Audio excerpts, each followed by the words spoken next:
Everything you knew about being average is keeping you poor, and here's why. Since the day you were born, you've been stuck into a system that is specifically designed to keep you poor. But there's some good news here. Just like the Matrix, you get stuck inside of it. Once you become aware of the system, you can actually break free from it. In this video, I'm going to reveal the first time the 6 steps on how you've programmed to stay poor and how you can achieve financial freedom you've always dreamed of.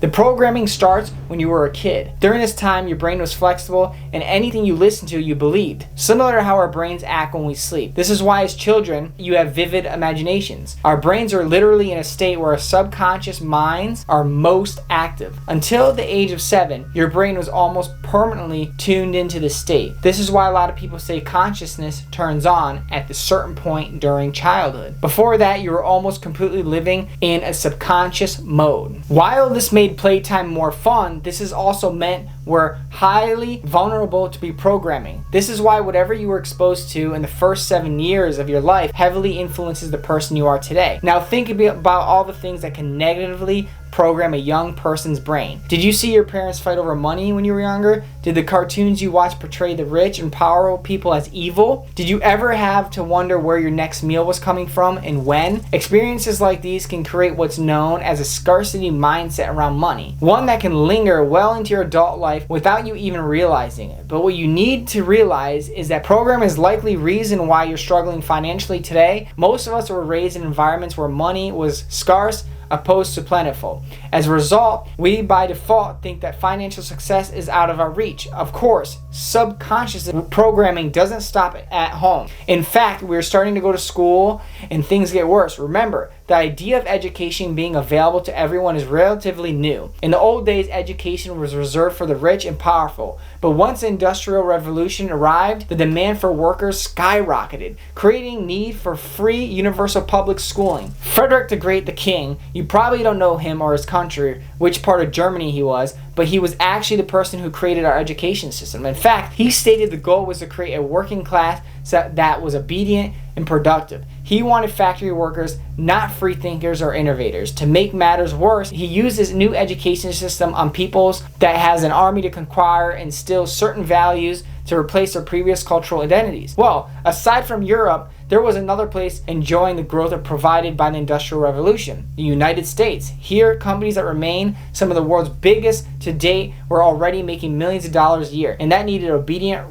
productive workers. This led to a guy named Horace Mann, who is today considered the father of American education system, to create a US version of what we're already doing, and specifically said that what he most liked about the German system was that would create generations of obedient factory workers. By the way, if you know the name John D. Rockefeller, which all of you probably know that, you probably know that he was one of the richest men in the world till this day. What about you might know the hand he played crafting our education system? For instance, he actually created the General Education Board and gave them equivalent to $4 billion to create the public schools across the country. As you probably guessed by now, the Rockefellers didn't do this out of kindness, but of his heart, but because he saw the potential in having constant flow of new workers for his factories. By the 1918, all kids in the US were required by law to attend school. And here we are, more than 100 years later. Crazy, right? Still following the same exact system for centuries. It's been a system whose primary purpose is to put you through assembly lines so that you can become productive employee. Free thinking and creativity are a waste. If not an outright threat to that goal, you have to be smart enough to do your job, but not smart enough to question why.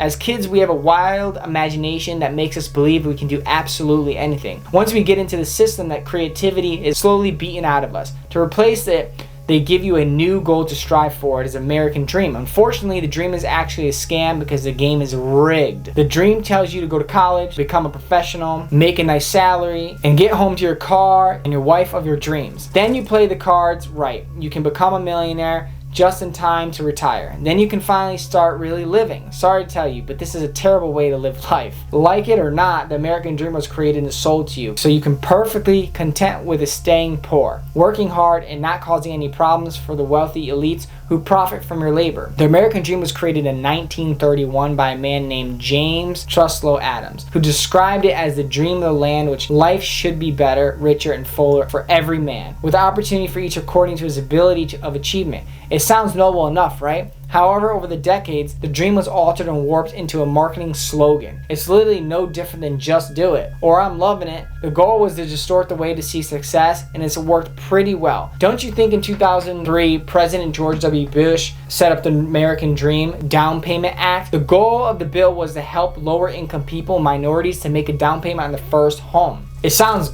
amazing, right? After all, owning a home is definitely part of the American dream. But think about it. Who really benefits from something like this? Keep in mind, the only people who are eligible for this program are those who can't afford to buy a home at the first place. So the government helps you make a down payment, and then the bank gets you 30 years of high interest loan payments. If you stop paying those helpful loan officers, they will come and get everything you own. If you want to keep paying a mortgage, you have to keep working on paying taxes too. The government and the banks get money and get a place to live in, so you don't actually own. Welcome to the American dream. Remember the subprime mortgages crisis in 2007? The one that led to global market collapse? Why do you think that happened? You can agree with me or not, but the way you see it, the American dream has become nothing more than a trap designed to keep you poor. Do you know a lot of happy retirees? I sure don't. In fact, I'd say people over the 65 are the happiest people in the world, and they own 100x more than your average millennial or Gen Z. There's an excellent episode of Senfield and George. The loser of the group becomes incredibly successful by doing the opposite of every instinct he had. Believe it or not, that's how I managed to break free from the matrix, and I think it's how you can too. I've done pretty much the opposite of what society told me to do. I never worked a traditional job. I dropped out of school. I rented instead of owned a home. And despite being 31 years old, I've managed to make a great living. Travel the world and do what I love for a living. Does that sound like the American dream, or are you still stuck on scraping by 2 weeks of vacation until you're 65 years old? And before you assume I was born into money, I can tell you that's not the case. In fact, I can pretty much guarantee that I grew up in the same programming as you did. And I had the same negative perceptions about money. And most people who grew up poor, that led to the same scarcity mindset. And exactly did I overcome it? Well, that brings us to the way back in the beginning of the video. Remember, 95% of your life is lived through your subconsciousness programming. This means the vast majority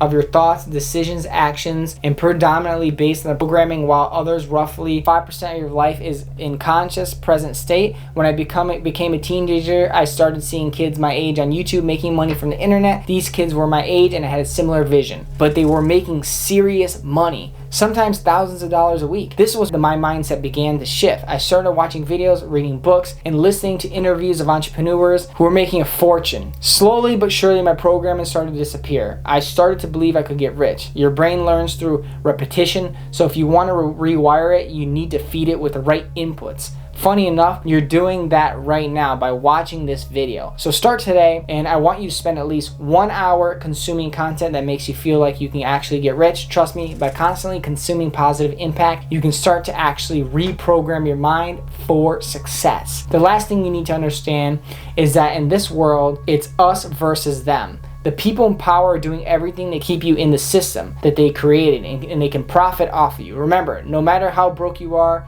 if you have the right knowledge, skills that's in demand, you can always get paid. And that's, my friend, is how you truly break free. So take action now, reprogram your mind, and educate yourself, and refuse to be a pawn of the game. Your system may be rigged, but that doesn't mean you have to play by their rules. So guys, if you like this video, subscribe down below, and I hope to see you in the next videos.